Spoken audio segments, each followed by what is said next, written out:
Emma Rodriguez stood at the edge of the crowded charity gala, watching wealthy people laugh and dance, while she felt completely invisible. At 25, she worked 3 jobs just to pay rent for her tiny apartment. But tonight, she wore her only good dress, a simple black one she bought from a thrift store.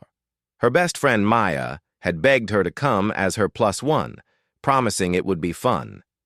Maya worked as a photographer for events like this and thought Emma needed a night out. The ballroom sparkled with golden lights and expensive decorations. Women wore diamonds that probably cost more than Emma made in a year, while men in perfect suits talked about business deals worth millions. Emma felt like she was from a different world. She grabbed a glass of champagne from a passing waiter and found a quiet corner where she could watch without being noticed. Maya was busy taking pictures of important guests, leaving Emma alone with her thoughts. She checked her phone and saw a text from her boss at the coffee shop asking if she could work an extra shift tomorrow.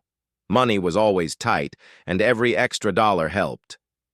Emma sighed and put her phone away, wondering why she had agreed to come to this fancy party where she clearly didn't belong. As she stood there, Emma noticed a man across the room who seemed different from the others. He was tall, with dark hair and sharp eyes that seemed to see everything. Unlike the other guests who laughed loudly and moved around constantly, he stood perfectly still, watching the crowd with careful attention. Several men in expensive suits surrounded him, but they kept their distance, showing him obvious respect. When he spoke, they listened immediately. Something about him made Emma nervous, but she couldn't look away. He wore his black suit like armor, and there was something dangerous in the way he carried himself. She had grown up in a rough neighborhood and learned to recognize people who were used to getting what they wanted, no matter what. This man definitely fit that description. Emma tried to blend into the background, but somehow she felt like those sharp eyes had found her in the crowd. She turned away quickly, pretending to study a painting on the wall. But her heart started beating faster. When she finally looked back, the mysterious man was gone. The evening continued with speeches about charity work and community support. Emma listened politely, but her mind kept wandering to the strange man she had seen. Maya finally found her during dinner and pulled her to a table near the back of the room. "Sorry for abandoning you," Maya whispered as they sat down. "These events are always crazy busy for me. Are you having any fun at least?" Emma forced a smile. "It's interesting to see how the other half lives." Maya rolled her eyes. "Most of these people inherited their money and never worked a real job in their lives. Don't let them intimidate you." During dinner, Emma found herself scanning the room, looking for the mysterious man again. She spotted him at a table near the front, surrounded by what looked like bodyguards. He ate quietly while others talked, but Emma noticed that whenever he spoke, everyone at his table stopped to listen. There was definitely something powerful about him. After dinner, the dancing began. Maya was called away again to photograph the dancing couples, leaving Emma alone once more. She decided to step outside onto the hotel's terrace for some fresh air. The night was cool, and the city lights sparkled below. It was peaceful compared to the noise inside. Emma was enjoying the quiet when she heard footsteps behind her. She turned around and froze. The mysterious man from inside was walking toward her, and up close, he was even more intimidating.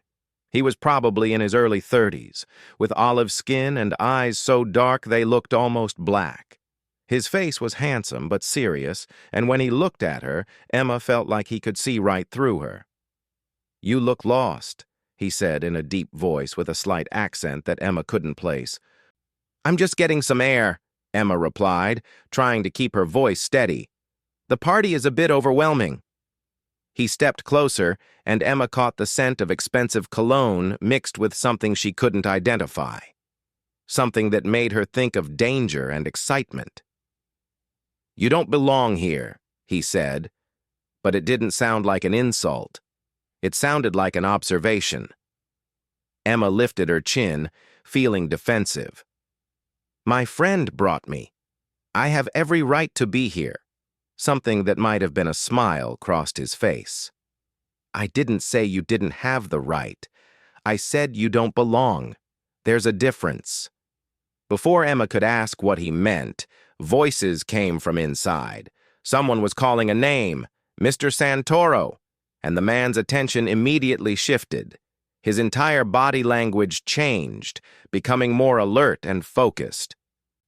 "Excuse me," he said to Emma, and walked back inside without another word. Emma stood on the terrace for a few more minutes, trying to make sense of what had just happened. The name Santoro sounded familiar, but she couldn't remember where she had heard it. She decided to go back inside and find Maya so they could leave. When Emma returned to the ballroom, she couldn't find the mysterious man anywhere. It was like he had vanished completely. Maya was packing up her camera equipment, looking tired but satisfied with her work. "Ready to go?" Maya asked. "I got some great shots tonight. This should pay well." Emma nodded, grateful to leave. As they walked toward the exit, she found herself looking around one more time for the man called Santoro, but he was nowhere to be seen. On the drive home, Emma couldn't stop thinking about their brief conversation. There had been something about him that was both frightening and fascinating. The way he had looked at her made her feel like he knew secrets about her that she didn't even know herself. "You're quiet," Maya observed as they stopped at a red light. "Did something happen while I was working?" Emma considered telling her friend about the encounter, but decided against it. "Just tired," she said. "It was a long day." The next morning, Emma was back to her regular routine, opening the coffee shop at 6 a.m., serving customers who barely looked at her, and cleaning up after people who saw her as just part of the furniture. But she couldn't shake the feeling that something had changed during that brief meeting on the terrace. Around noon, while Emma was wiping down tables, the bell above the door chimed. She looked up to see a well-dressed woman enter, wearing sunglasses despite being indoors. The woman ordered an expensive coffee and sat at a corner table typing on her phone. Emma thought nothing of it until she noticed the woman wasn't actually drinking her coffee or typing. She was watching. Every few minutes, her eyes would move to Emma, then quickly look away. When Emma's shift ended at 2 p.m., the woman was still there, still watching. Emma decided she was being paranoid and walked to her second job at a small bookstore downtown. But as she walked, she had the strange feeling that she was being followed. She turned around several times but saw nothing unusual. Still, the feeling persisted. At the bookstore, Emma tried to focus on organizing shelves and helping customers, but her mind kept returning to the events of the previous night. She had grown up hearing stories about dangerous men who controlled parts of the city from the shadows. Her older brother had always warned her to stay away from certain neighborhoods and certain types of people. As closing time approached, Emma was alone in the store when the phone rang. She answered expecting it to be her boss, but instead heard a voice she didn't recognize. "Emma Rodriguez?" the voice asked. "Yes, who is this?" "Someone wants to meet you. Tonight. 7 p.m., Riverside Park near the fountain." Emma's heart started racing. "I don't know who you are and I'm not meeting anyone." "This is about last night, about the man you met on the terrace." The line went dead, leaving Emma staring at the phone in confusion and growing fear. She had definitely not imagined the encounter, but how did someone get her name and phone number? And what did they want with her? Emma locked up the bookstore with shaking hands and walked quickly to her car. She considered calling the police, but what would she tell them? That a mysterious man had talked to her at a party and now someone wanted to meet her? They would think she was crazy. Instead, Emma drove home and deadbolted her apartment door. She made herself dinner but couldn't eat, pacing around her small living room as 7 p.m. approached. Part of her was curious about what this was all about, but a bigger part was terrified. At exactly 7 p.m., her phone buzzed with a text message from an unknown number. "He's waiting." Emma stared at the message for a long time. Every rational part of her brain said to ignore it, to stay safe in her apartment and pretend none of this had happened. But something else, some part of her that was tired of being invisible and forgotten, was tempted to find out what this mysterious man wanted. As 8 p.m. came and went, Emma remained in her apartment, but she couldn't stop wondering what might have happened if she had been brave enough to go to the park. She told herself she had made the right choice, the safe choice. But deep down, she knew this wasn't over. Whatever had started on that hotel terrace was just the beginning. The next 3 days passed normally, but Emma couldn't shake the feeling that she was being watched. At the coffee shop, she noticed the same black car parked across the street for hours. When she worked at the bookstore, customers seemed to linger longer than necessary, studying her while pretending to read. At her third job cleaning offices at night, security cameras that had never bothered her before suddenly made her nervous. On Thursday evening, Emma was leaving her cleaning job when she found an envelope tucked under her car's windshield wiper. Her name was written on it in elegant handwriting. Inside was a single piece of expensive paper with an address and time. Friday, 8 p.m. Come alone. Emma crumpled the note and threw it in a trash can, but after walking half a block, she went back and retrieved it. The address was in one of the city's most exclusive neighborhoods, where she had never been and certainly didn't belong. That night, Emma barely slept. She kept thinking about the man called Santoro and wondering what he could possibly want with someone like her. She was nobody special, just a girl working multiple jobs to survive. She had no money, no connections, no information that could be valuable to someone who clearly moved in powerful circles. Friday morning brought unexpected news at the coffee shop. Her manager, Janet, called her aside during the morning rush. "Emma, I'm sorry, but I have to let you go," Janet said, avoiding eye contact. "Business has been slow and we need to cut costs." Emma stared at her in shock. "But I've been here 2 years, and I'm always on time. Yesterday you said how much you appreciated my work." Janet looked uncomfortable. "I know, and you're a good employee. But the decision came from higher up. There's nothing I can do." Emma felt sick. She needed this job desperately. "Janet, please, if it's about money, I'll take a pay cut. I can work more hours for the same pay." "I'm sorry, Emma. The decision is final. You can finish out the week." As Emma walked home, her mind raced. First the mysterious man, then the watching and following, and now she suddenly lost her job. It couldn't be a coincidence. Someone was messing with her life, and she was pretty sure she knew who. At the bookstore that afternoon, Emma's worst fears were confirmed. Her boss, Mr. Chen, called just before her shift ended. "Emma, I'm very sorry, but I have to terminate your employment," he said over the phone. "A situation has come up and I can no longer keep you on staff." "What kind of situation?" Emma demanded. "I've never been late, never stolen anything, never caused any problems." "I can't discuss the details. I'll mail your final paycheck." Again. "I'm very sorry." Emma sat in the empty bookstore after Mr. Chen hung up, fighting back tears. In one day, she had lost 2 of her 3 jobs. Without that income, she would lose her apartment within a month. She was being systematically destroyed, and she knew exactly why. The mysterious man wanted to force her to that meeting tonight. By taking away her jobs, he was making sure she had no choice but to face him if she wanted her life back. Emma was angry now, angrier than she had been in years. How dare someone she didn't even know manipulate her life like this? She might be poor and powerless, but she wasn't going to be pushed around without a fight.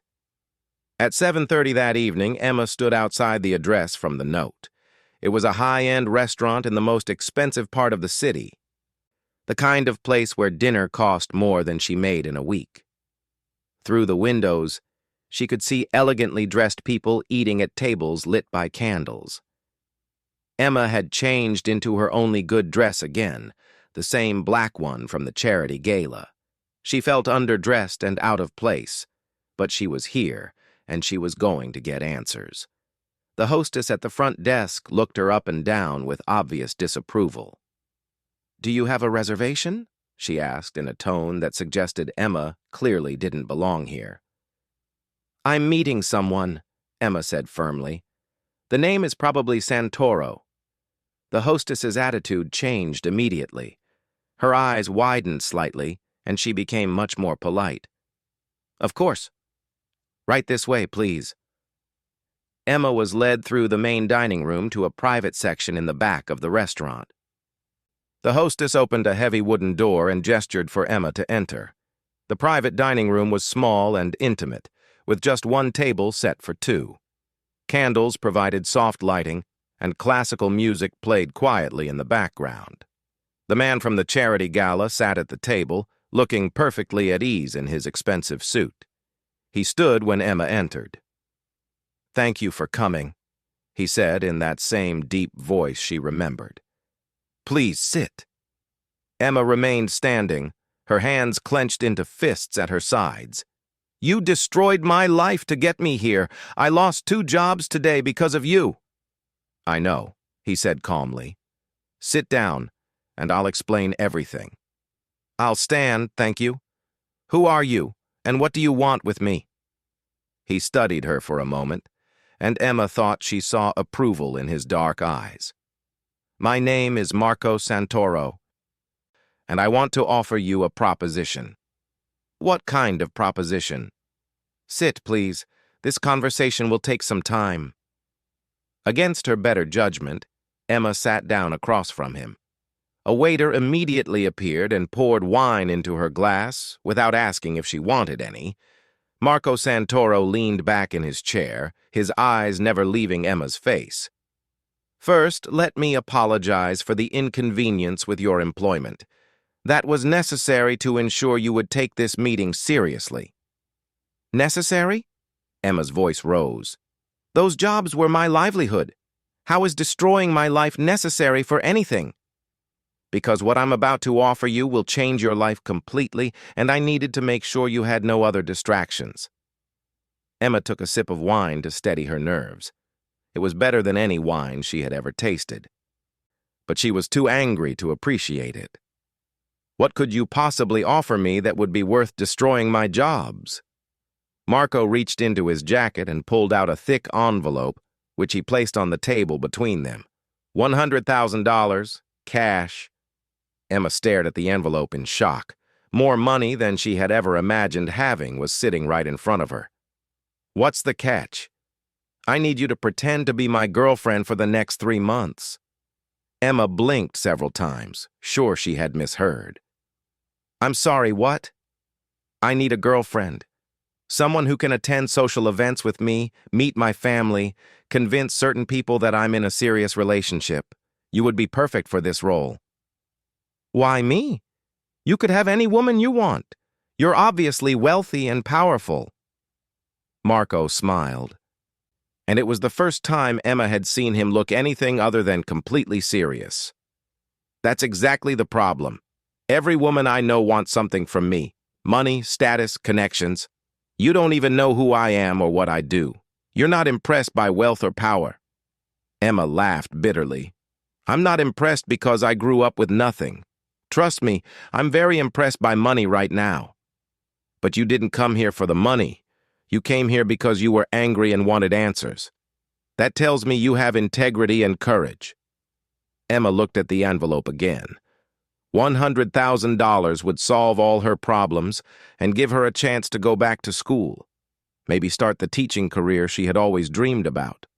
But she sensed there was much more to this story. "What aren't you telling me?" she asked.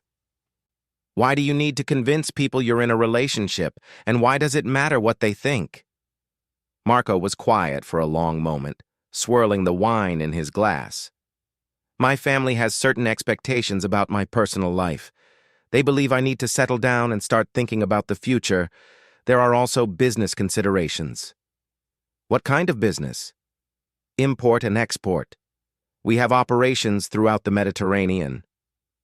Emma had a feeling that was only part of the truth, but she decided not to push for details.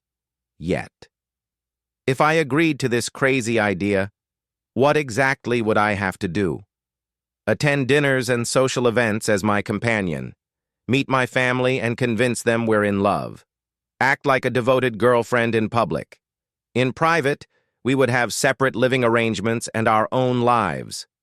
For 3 months? Yes. At the end of 3 months, we would have a public breakup, you would keep the money, and we would go our separate ways. Emma stared at him, trying to process what he was asking. This sounds like something out of a movie. Why should I trust you?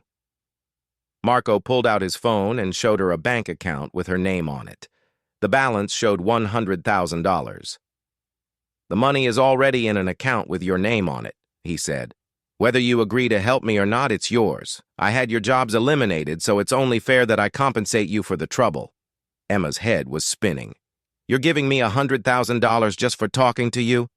Consider it a sign of good faith. If you agree to my proposal, there would be additional compensation. How much additional? Another $200,000 at the end of the 3 months. Emma nearly choked on her wine. $300,000 total. More money than her family had ever seen. Enough to change her entire life. But she had grown up hearing stories about men like Marco Santoro, men who had money and power, but operated outside the law. Men who were dangerous to know, and even more dangerous to cross. I need to know what I'm getting into, Emma said carefully. What kind of business are you really in? Marco's expression became unreadable. The less you know about my business, the safer you'll be. All you need to know is that I've never hurt an innocent person, and I would never put you in danger. That's not very reassuring. Emma, I could have forced you to do this. Instead, I'm asking and offering you compensation that will set you up for life. I'm trying to be honorable about this. Emma thought about her tiny apartment, her maxed-out credit cards, and her abandoned dreams of becoming a teacher. She thought about working 3 jobs just to survive while watching other people live the lives she wanted.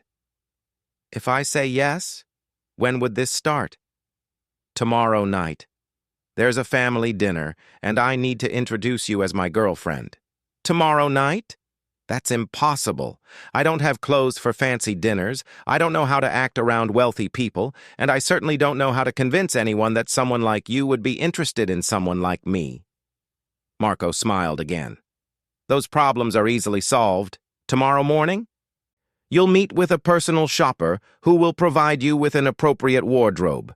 In the afternoon, you'll meet with an etiquette coach who will teach you everything you need to know about dining and social interaction in my circles. You've thought of everything. I'm very thorough when something is important to me. Emma looked around the elegant private dining room, then back at Marco Santoro with his expensive suit and dangerous eyes. 3 months, $300,000, a chance to completely change her life. What if I can't convince your family? What if they see right through this charade? They won't. You're intelligent and beautiful, and when you're not angry, you have a natural warmth that people respond to. My family will love you. Emma realized he was right about one thing. This would change her life completely. The question was whether that change would be worth the risk of getting involved with a man who was clearly much more dangerous than he appeared. I need some time to think about this, Emma said finally. Marco nodded. You have until noon tomorrow. If you decide yes, be at this address at 1 p.m. He slid another piece of paper across the table. If you decide no, the money is still yours, and you'll never see me again. As Emma left the restaurant, her mind was reeling. Walking to her car, she felt like she was living in someone else's life. 24 hours ago, she had been a struggling waitress with 3 jobs. Now, she was being offered more money than she had ever imagined to pretend to be the girlfriend of a man who might be connected to organized crime. The smart thing would be to take the $100,000 and disappear. Move to another city, start fresh, and never look back. But as Emma drove home through the city streets she had known all her life, she realized she was tired of being smart and safe and invisible. Maybe it was time to take a risk, even if that risk came with a man whose last name she had heard whispered in fearful tones in her old neighborhood. Maybe it was time to stop being alone in the crowd and start being someone people actually noticed. Emma stared at her reflection in the mirror of the most expensive boutique she had ever entered. The woman looking back at her was almost unrecognizable. The personal shopper, a stylish woman named Sophia, had transformed her into someone who belonged in Marco's world. The dress was a deep navy blue that hugged her curves perfectly, paired with shoes that probably cost more than her old monthly rent. Her hair had been styled by a professional, and her makeup was subtle but flawless. She looked like she could walk into any high-end restaurant or social event without anyone questioning her right to be there. "You look stunning," Sophia said, making final adjustments to the dress. "Mr. Santoro has excellent taste." Emma had made her decision that morning. After a sleepless night, she had realized that this opportunity might never come again. The money was incredible, but more than that, she was tired of being powerless and invisible. For 3 months, she would be someone important, someone who mattered. At noon, she had called the number Marco had given her and simply said, "Yes." Now, 6 hours later, she was sitting in the back of a black luxury car next to Marco, driving toward his family's home for dinner. He looked devastatingly handsome in a charcoal gray suit, and Emma found herself stealing glances at his profile as he worked on his phone. "Nervous?" he asked, without looking up from his phone. "Terrified," Emma admitted. "What if they ask me questions I can't answer? What if they figure out this is all fake?" Marco put his phone away and turned to face her. "Emma, look at me." She met his dark eyes and, as always, felt like he could see right through her. "We met at the charity gala 3 weeks ago," he said. "I was immediately attracted to your intelligence and the fact that you weren't impressed by wealth or status. You work in education. Specifically, you're taking a break from teaching to write a book about urban education reform." "I don't know anything about education reform." "You don't need to know details. If anyone asks specifics, just say you're still researching and prefer not to discuss your work until it's finished. Writers are notoriously private about their projects." Emma nodded, trying to memorize the story. "What about our relationship? How did we go from meeting 3 weeks ago to being serious enough to meet your family?" Marco was quiet for a moment, and when he spoke, his voice was softer. "We'll tell them the truth, that there was an immediate connection neither of us expected. Sometimes that happens between people." The way he said it made Emma wonder if he was still talking about their fake relationship. There had been undeniable chemistry between them from that first meeting on the hotel terrace, even though she had been too scared and angry to acknowledge it. The car turned through elaborate iron gates and up a long driveway lined with ancient oak trees. At the end of the drive sat a mansion that looked like something from a movie. 3 stories of elegant stonework with manicured gardens and a circular fountain in front. "Marco," Emma said as they stopped in front of the house, "your family is going to know I don't belong here the second I open my mouth." He took her hand, and Emma was surprised by how warm his touch was. "You belong wherever you choose to be. Don't let anyone make you feel otherwise." The front door opened before they could knock, and a woman in her 50s with graying hair and kind eyes rushed out to embrace Marco. She was elegantly dressed but not intimidating, and when she smiled, Emma could see where Marco got his rare smile. "Marco, finally!" the woman said in accented English. "And this must be Emma. We've heard so much about you." "Mama, this is Emma Rodriguez," Marco said. "Emma, my mother, Isabella Santoro." Isabella took Emma's hands in hers and studied her face. "She's beautiful, Marco. And her eyes. They're honest eyes. I like that." Emma felt herself blushing. "It's wonderful to meet you, Mrs. Santoro. Thank you for including me tonight. Call me Isabella, please. You're family now." As they entered the house, Emma was struck by how warm and welcoming it felt despite its obvious expense. The decor was elegant but comfortable, with family photos covering every surface and the smell of amazing food coming from the kitchen. Marco's father, Antonio, was a distinguished man in his 60s who looked like an older version of Marco. His handshake was firm, and his eyes were sharp as he assessed Emma, but his greeting was warm. "So you're the woman who finally caught my son's attention," Antonio said with a slight smile. "He's been very secretive about you." "I can be quite boring," Emma replied. "Maybe he was protecting you from that." Antonio laughed, a rich, genuine sound. "I doubt that very much. Marco has never brought a woman to family dinner before. You must be quite special." During cocktails before dinner, Emma met Marco's younger sister, Lucia, who was in her late 20s and worked as a lawyer. Lucia was beautiful and sophisticated, but also funny and down-to-earth. She immediately took Emma under her wing, telling embarrassing stories about Marco's childhood that made everyone laugh. "When Marco was 12, Lucia said, he decided he was going to run away and join the circus. He packed a suitcase with only his favorite books and 3 pairs of socks." "I was very organized even then," Marco said dryly, but Emma caught him smiling. As they moved to the dining room, Emma began to relax.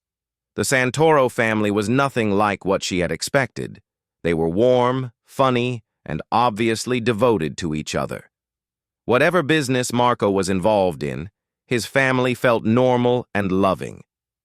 Dinner was incredible, multiple courses of Italian food that Isabella had clearly spent all day preparing. The conversation flowed easily, covering everything from current events to family memories.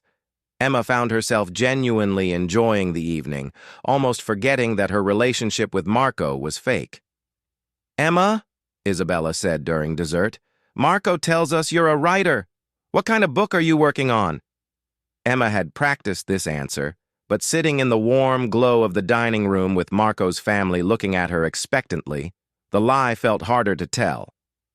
"I'm researching urban education reform," she said, "specifically how poverty affects learning outcomes in inner-city schools." "That sounds fascinating and important," Antonio said. "Do you come from an education background?" "I taught elementary school for a few years before starting this project," Emma said, which was true. She had always planned to become a teacher after college, before financial reality forced her into service jobs. "Education is so crucial," Isabella agreed. "We've always believed that knowledge is the only thing no one can take away from you." After dinner, Lucia suggested they sit on the terrace for coffee. As the family moved outside, Marco caught Emma's arm gently. "You're doing perfectly," he said quietly. "They love you already." "They're wonderful," Emma said, and realized she meant it. "I wasn't expecting them to be so normal, warm, welcoming. They treat me like I actually belong here." Something flickered in Marco's eyes. "You do belong here, Emma. Don't forget that." On the terrace, as Isabella served espresso and homemade biscotti, Emma found herself relaxing completely for the first time in weeks. The night was cool and clear, with stars visible despite the city lights in the distance. The conversation had turned to family traditions, and Emma was sharing stories about her own childhood when Isabella asked the question she had been dreading. "Emma, tell us about your family. Are they here in the city?" Emma's throat tightened. Her family was a painful subject. Her father had left when she was 10, her mother worked double shifts as a nurse and was always exhausted, and her older brother had gotten involved with the wrong crowd and spent 2 years in prison before straightening out his life. "My mother is a nurse," Emma said carefully. "She works very hard. My father isn't in the picture anymore." Isabella's expression softened with understanding. "I'm sorry." That must have been difficult. It was, but it made my mother and me very close. She taught me that you have to earn everything you get in life. Wise woman, Antonio said approvingly. Hard work and integrity are the most important values. As the evening wound down, Emma realized she had genuinely enjoyed spending time with Marco's family. They had made her feel welcome and valued, treating her like she was actually important to Marco rather than just a business arrangement. When it came time to leave, Isabella hugged Emma tightly. "I hope we'll see you again soon," she said. "Marco seems happier than I've seen him in years." In the car driving back to the city, Emma stared out the window at the passing lights. The evening had been perfect, but it made their fake relationship feel more complicated. Marco's family was wonderful, and they were going to be hurt when this arrangement ended in 3 months. "Regrets?" Marco asked, noticing her silence. "Your family is amazing," Emma said. "They're going to be devastated when we break up. They'll recover. They want me to be happy, and they'll understand that sometimes relationships don't work out." Emma turned to look at him. "Do you think this will work? Can we really convince everyone for 3 months?" Marco was quiet for a long moment. "Emma, can I ask you something personal?" "I guess." "When was the last time you felt like you truly belonged somewhere?" The question caught Emma off guard. She thought about it seriously before answering. "I don't think I ever have. I've always felt like I was pretending to be someone I wasn't, trying to fit in where I didn't belong." "Tonight you belonged," Marco said simply. "You weren't pretending to be anyone but yourself, and my family responded to that." Emma felt something shift in her chest, a warmth she hadn't expected. "Why does this matter to you? Really? I know you said you needed to convince your family and business associates, but there's more to it, isn't there?" Marco pulled the car over to the side of the road and turned to face her. In the dim light from the street lamps, his face was all shadows and sharp angles. "3 months ago, my uncle died," he said. "He had been grooming me to take over certain family responsibilities. Part of those responsibilities involve maintaining relationships with traditional families who believe strongly in marriage and stability.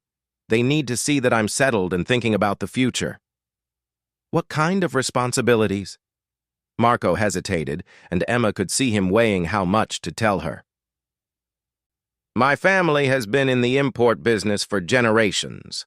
We have relationships throughout Europe and South America that require careful maintenance. These are traditional people who do business based on trust and family connections." Emma sensed he was still not telling her everything, but she also understood that some questions were better left unasked. "Why didn't you just find a real girlfriend? Or get married for real?" "Because marriage in my world isn't about love, Emma. It's about alliances and business arrangements. I've seen too many people trapped in marriages that were really just contracts between families. But someday you'll have to marry someone for real, won't you?" Marco started the car again and pulled back onto the road. "Someday, maybe. But for now, I just need to buy some time and convince the right people that I'm thinking about settling down." As they drove through the city, Emma found herself studying Marco's profile again. There was so much about him she didn't understand, but tonight had shown her glimpses of a different man than the intimidating figure she had first encountered. The way he had smiled at his sister's teasing, the obvious love and respect he had for his parents, the gentleness in his voice when he talked to her. There were layers to Marco Santoro that she was only beginning to see. "Marco," she said as they stopped in front of her apartment building, "what happens if I start to like this life too much? What happens if after 3 months I don't want to go back to being invisible?" He turned off the engine and looked at her seriously. "Then you don't go back. Emma, this doesn't have to be temporary if you don't want it to be. The money I'm paying you, invest it wisely and you'll never have to work 3 jobs again. Use these 3 months to figure out what you really want." Emma felt her heart racing. "And what if what I want includes you?" The question hung in the air between them, loaded with possibilities and dangers. Marco reached over and touched her face gently, his thumb tracing along her cheekbone. "Then we'll figure that out when the time comes," he said softly. "But Emma, you need to understand that my world can be dangerous. The less you know about certain aspects of my life, the safer you'll be." Emma leaned into his touch, feeling more alive and awake than she had in years. "Maybe I'm tired of being safe." Marco studied her face in the dim light. "Are you sure about this? Really sure? Because once we start down this path, there's no going back to the way things were." Emma thought about her tiny apartment, her lost jobs, her abandoned dreams. Then she thought about Isabella's warm embrace, Antonio's approval, Lucia's friendship, and the way Marco looked at her like she was someone worth knowing. "I'm sure," she said. "I'm tired of being alone in the crowd. For once in my life, I want to be someone who matters." Marco leaned closer, and for a moment Emma thought he might kiss her. Instead, he pressed his forehead against hers, and they sat there in the darkness, breathing the same air, balanced on the edge of something that could change everything. "Then welcome to my world, Emma Rodriguez," he whispered. "I promise you, it will never be boring." As Emma walked up to her apartment, she knew her old life was officially over. Tomorrow she would start learning how to be Marco Santoro's girlfriend, how to navigate his dangerous world, and how to convince everyone, including herself, that their relationship was real. But tonight, she had discovered something unexpected. Sometimes the most dangerous choice is also the one that finally makes you feel truly alive. Looking back at Marco's car as it pulled away from the curb, Emma realized she was no longer afraid. She was excited.